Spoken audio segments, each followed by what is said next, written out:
sehingga dia mengajukan permohonan kepada Badan Pengawas Pemilu. Jadi dia mengajukan permohonan kalau di Undang-Undang 10 2016 itu berdasarkan apa hal-hal itu, kemudian kewenangan-kewenangan Bawaslu dalam menyelesaikan sengketa tertuang di pasal 143. Kurang lebih itu Mas Ali sebagai pengantarnya.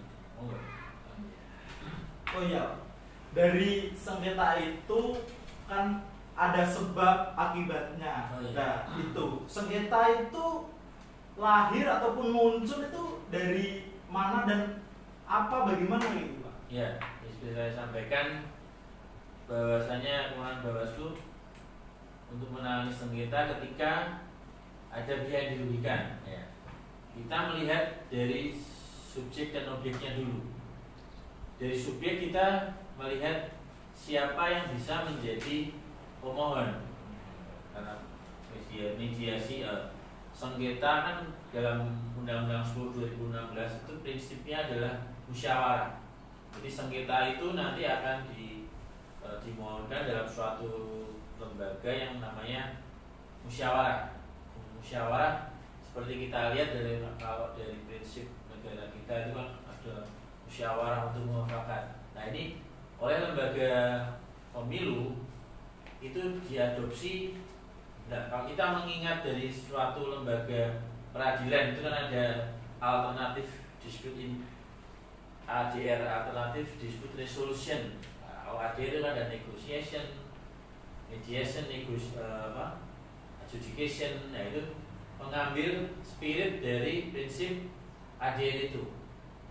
Ini disebutkan dalam EDR jadinya, Electoral Dispute Resolution.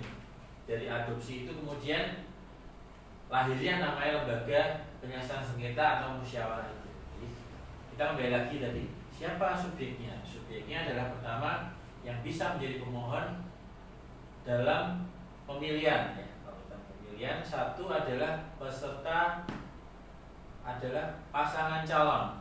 Nah, kalau kita ini sudah mendekati tahapan-tahapan pencalonan ya 1-2 hari lagi ini, siapa yang akan jadi pemohon itu adalah pasangan calon. Pasangan calonnya apa? Pasangan calon yang sudah ditetapkan oleh penyelenggara pemilu, dalam hari ini adalah KPU. Kemudian yang berikutnya adalah bakal pasangan calon. Baru bakal sudah bisa menjadi pemohon. Ya, kita kembali pada saat perseorangan, ya perseorangan itu kan intinya adalah bakal pasangan calon adalah ketika dia belum ditetapkan, dia mencalonkan tapi belum ditetapkan oleh KPU, akan tetapi malah tidak memenuhi syarat ya, tidak diloloskan oleh KPU, dia kan merasa dirugikan. Menurut dia sudah memenuhi syarat dukungan, tetapi oleh KPU dia tidak loloskan. Oleh karena itu sebagai bakal pasangan calon, dia mempunyai hak sebagai pemohon, sebagai subjek dalam permohonan sengketa ini. Nah, itu yang kedua. Yang ketiga ada lagi siapa? Adalah partai politik, gabungan partai politik yang sebagai pengusung dari pasangan calon tadi. Jadi kan kalau tadi pasangan calonnya langsung atau melalui urusan kuasa hukumnya, ini parpolnya atau parpol pengusungnya gabungannya bisa memohonkan. Jadi 3 itu subjek. Ya, 3 itu subjek dalam sebagai pemohon. Kemudian dia merasa dirugikan. Ya, intinya itu dia merasa dirugikan. Kenapa dia dianggap tidak memenuhi syarat? Kemudian dia dicoret oleh penyelenggara pemilu. Nah, tidak memenuhi syarat, tidak dianggap memenuhi syarat dukungan itu tadi tertuang di mana? Nah, ini kembali menjadi kita bergeser ke objeknya. Nah, tadi kan subjeknya, ya kan? Siapa yang bisa mohon? Apa yang menjadi objek? Yang menjadi objek dari sengketa adalah satu surat keputusan. Jadi kita hubungan namanya tadi surat keputusan tentang apa? Lolos atau tidak misalkan. Ya, tadi kan bakal pasangan calon ternyata tidak lolos, tidak memenuhi syarat dukungan. Misalkan kita kasih perumpamaan ini sudah mendekati pencalonan. nanti oleh penyelenggara pemilu, oleh KPU, dia dianggap tidak memenuhi syarat, itu berpotensi menjadi objek. Kan nanti tertuang dalam SK memutuskan pasangan A tidak memenuhi syarat, itu bisa menjadi objek sengketa. Demikian juga berita acaranya menjadi objek dari permohonan sengketa. Kira-kira itu Mas. Ya. Kan tadi dari pihak-pihak yang dirugikan, pihak-pihak yang itu bagaimana? Jadi pihak-pihak yang dirugikan itu bagaimana cara untuk mengajukan permohonan itu? Pemohon untuk mengajukan permohonan. Itu bagaimana? Cara mengajukan permohonan, jadi yang pertama adalah kalau menurut Bawaslu 2020 seseorang bisa sebagai pemohon penyelesaian sengketa, caranya adalah ada dua. Jadi ada dua.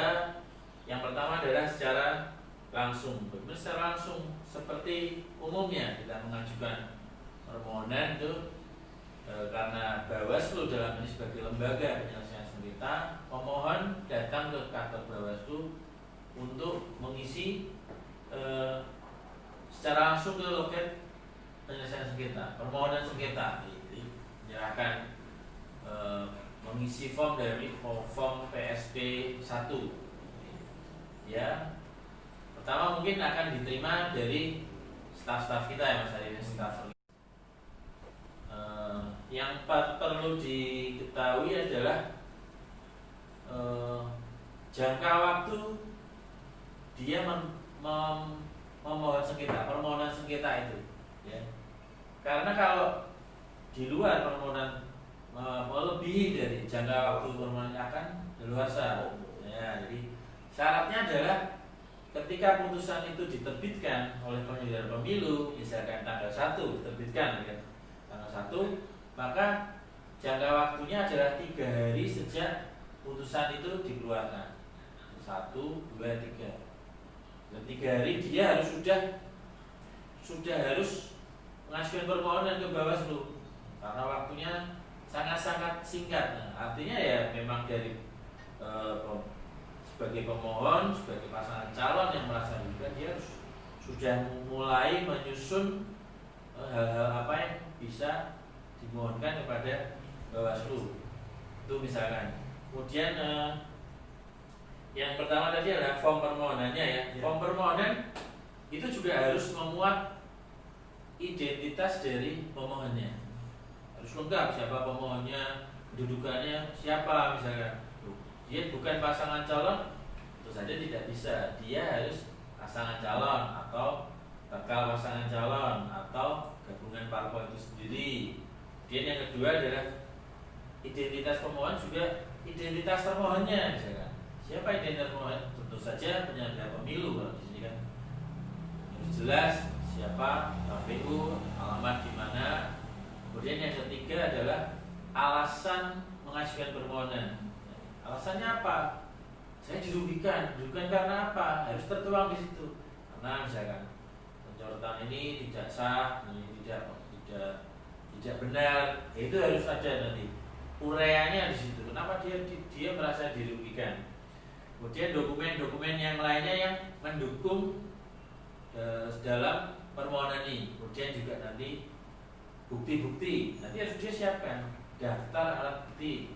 Kemudian yang penting juga ketika dia dikuasakan kepada kuasa hukum, dia harus melampirkan surat kuasa khususnya, khusus untuk beracara di penyelesaian sengketa di kira-kira itu Mas. Itu kan tadi udah dijelaskan gamblang oleh Pak Oki ya mengenai permohonan yang datang langsung ke itu ya. Yeah. Kalau itu kan apa?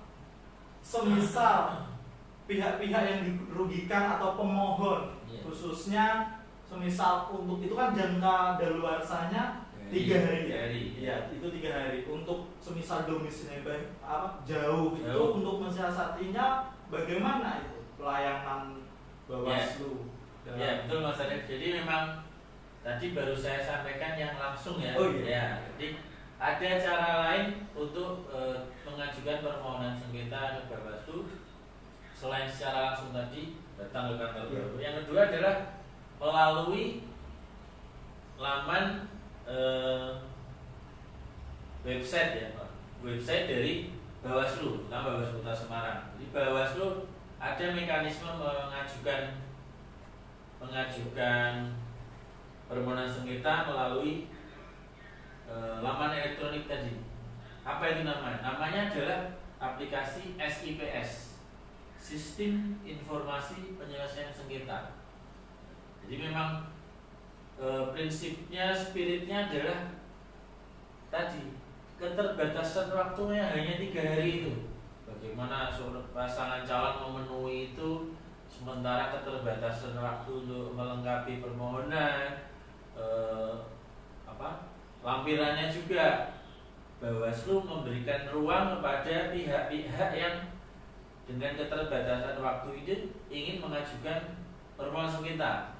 Tidak harus datang ke kantor Bawaslu, tapi melalui laman elektronik tadi, aplikasi SIPS. Bagaimana caranya? Tinggal cari saja di Bawaslu Kota Semarang ya, nanti ada, buka saja aplikasi SIPS. Nanti ada panduannya. Atau bagaimana mungkin caranya berkonsultasi dengan kita ya. Apa-apa yang harus itu adalah jalan bagaimana Bawaslu terutama Bawaslu Kota Semarang mengakomodir pihak-pihak tadi supaya segera bisa mendaftar. Jadi tidak sampai hari kedua, hari ketiga ada keterbatasan waktu, tapi langsung bisa mendaftar. Kemudian setelah mendaftar mendapatkan tanda terima ya secara elektronik. Tanda terima itu yang bisa jadikan bukti dia tidak daluarsa. Ya, dan keterpenuhan jangka waktu itu tidak daluarsa dibuktikan dengan tanda terima secara elektronik itu. Baru nanti setelah dia bukti-buktinya bisa nanti disusulkan. Itu maksudnya. Oh iya, jadi setelah melalui mekanisme secara online ataupun website tadi ya, melalui permohonan itu berarti bukti-bukti untuk mendukung sertifikasinya itu berapa waktu, berapa hari atau bagaimana Pak? Iya, tadi kan secara regulasi ya, secara regulasi dia dalam 3 hari itu harus memenuhi jangka waktu untuk mengajukan permohonan. Kalau di luar itu kan dia tidak dianggap tidak menggunakan haknya. Berarti udah luar sah. Iya, jadi dia tidak menggunakan haknya. Kemudian setelah dia mengajukan permohonan itu akan dicek oleh teman-teman staf ya, kemudian meneliti kelengkapan dari dokumen-dokumen tersebut. Ketika itu tidak lengkap, masih diberikan waktu pada hari itu untuk pihak-pihak melengkapi dokumen-dokumen tersebut. Kemudian kalau sudah dianggap lengkap, maka dokumen itu akan dicek lagi apakah ini bisa diterima atau tidak. Diterima dalam artian ini memenuhi syarat formil dan material atau tidak. Kalau secara formil dan material sudah memenuhi, itu akan segera diserahkan kepada pleno dari komisioner ya, dalam ini majelis musyawarah untuk menetapkan anggaran. Tapi kalau itu dianggap tidak memenuhi secara formil atau secara material, itu menjadikan permohonan itu tidak diregister. Kalau tidak diregister artinya tidak diterima sebagai suatu permohonan sengketa. Makanya bagaimana pihak-pihak itu selalu berkonsultasi bagaimana form yang benar, cara pengisian yang benar, dokumen-dokumen yang apa yang dilengkapi itu harus disampaikan dan sosialisasi. Kemudian setelah dokumen tadi ya kan diterima dianggap lengkap, itu kemudian pihak-pihak tersebut meregister. Tadi kan tidak diregister karena tidak diterima. Karena kalau ini diregister artinya permohonan sengketa itu bisa untuk dilaksanakan, untuk bisa dimohonkan musyawarah. Itu Mas. Ya, jadi seperti itu ya. Oh iya Pak, ini kan berhubung apa dalam keadaan tahun ini kan ada wabah yang COVID-19 itu dalam itu kan ada kendala ataupun semacam terobosan dari Bawaslu untuk proses penyelesaian sengketa ini sendiri ya. Iya, jadi sebagaimana kita ketahui kemarin sempat tertunda ya tahapan kan, karena ada wabah COVID-19 ini, kemudian dilanjutkan kembali tahapannya sempat tertunda itu, tapi dengan catatan supaya pelaksanaan pemilihan ini harus memenuhi protokol kesehatan. Boleh dilaksanakan, bisa dilaksanakan, tapi memenuhi protokol kesehatan sehingga semua pihak dari penyelenggara pemilu atau nanti pihak-pihak yang sebagai peserta pemilu, masyarakat juga nanti wajib memenuhi protokol kesehatan COVID-19 ini. Bagaimana implementasinya dalam pelaksanaan penyelesaian sengketa? Nah, ini menjadi penting. Manakala nanti ada penyelesaian sengketa yang dimohonkan oleh peserta pemilihan kepada Bawaslu, Bawaslu dalam hal ini akan menjalankan penyelesaian sengketa, musyawarah penyelesaian sengketa dengan mengingat itu protokol kesehatan.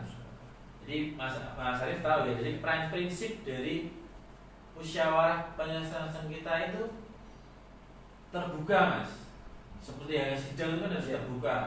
Kenapa terbuka? Transparansi, pertanggungjawaban kepada masyarakat itu kan penting. Ya, prinsipnya harus terbuka, ya kan?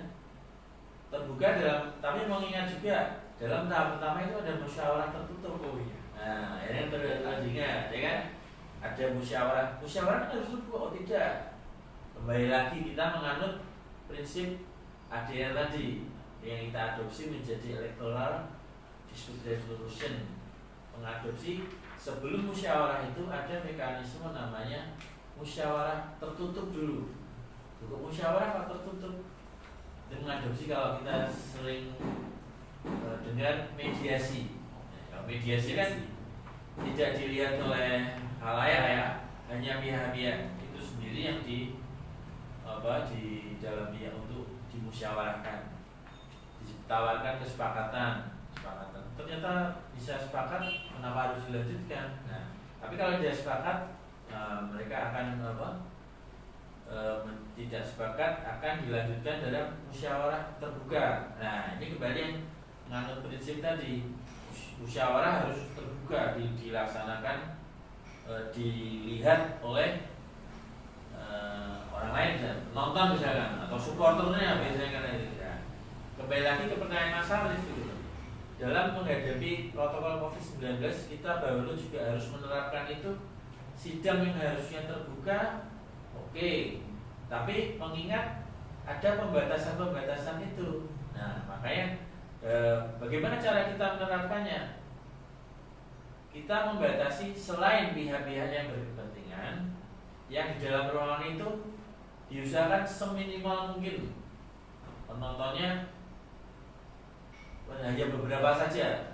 Misalnya kapasitas ruang ada sekitar 20, mungkin ya hanya 10 orang yang ada di ruang tersebut. Itu upaya Bawaslu bagaimana dalam tadi penerapan penyelesaian sengketa mengingat protokol.